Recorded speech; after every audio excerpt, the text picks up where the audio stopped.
I have a question. Yes, sir. So I recently, I was trying to work this business deal and ran into this seller. You know, it was technically off market. He had an old listing that I found, and that's how I got in touch with him and reached out and ended up getting cold feet. Doesn't want to sell. So I was wondering, how often do you guys run into that? And what are kind of some remedies for a seller who is a little anxious about selling?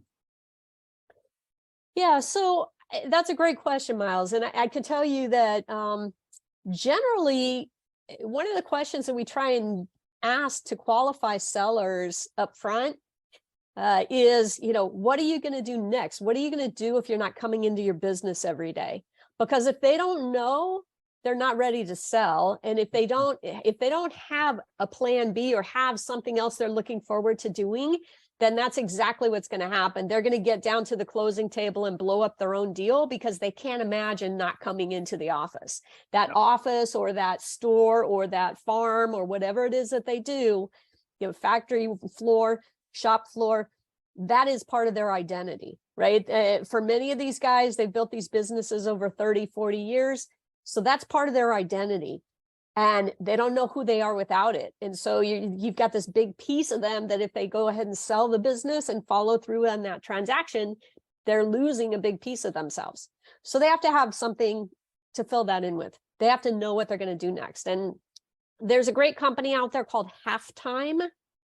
And Halftime is an organization that will help CEOs and business owners and all of that figure out what they're going to do with the next half of their life, with their post-business life. And some of that, it goes down to what's important to them. What are their values? Some of them want to spend time with family, with the grandkids. Some of them don't have grandkids, or at least not close, and they don't want to relocate it, but they're very involved in their community. They're very involved with their church. They're very involved with something else. So a lot of times it's just about helping them to identify what they enjoy doing and how they can bring value, because that's what's really important to them. In business, they know they added value to the world, right? How are they going to add value to the world without their business? And once they can identify that, then they're ready to move forward. Thank you. That was very helpful. Anybody else have any other information, anything they want to add on that? Any other experiences with sellers? I would add this, as at my age, which I'm arguably probably the oldest person in this group.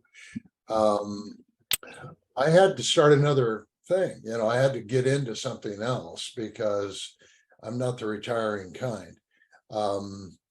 My dad, who was a farmer all his life, did everything on a handshake.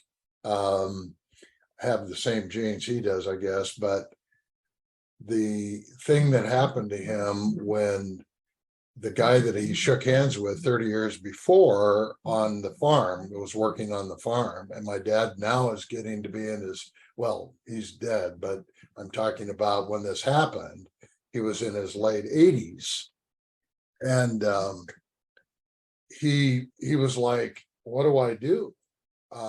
This guy and his identity, even in his 80s, went away. He didn't have an identity. And I said, I'm never going to let that happen to me. I'm not going to be the one that, has an identity as a business broker. That's what I am. No, I'm not a business broker. That's what I do, but I'm not, it's not my identity. And so I think you have to counsel these people a little bit too. I think Tanya is absolutely spot on. That question is really important.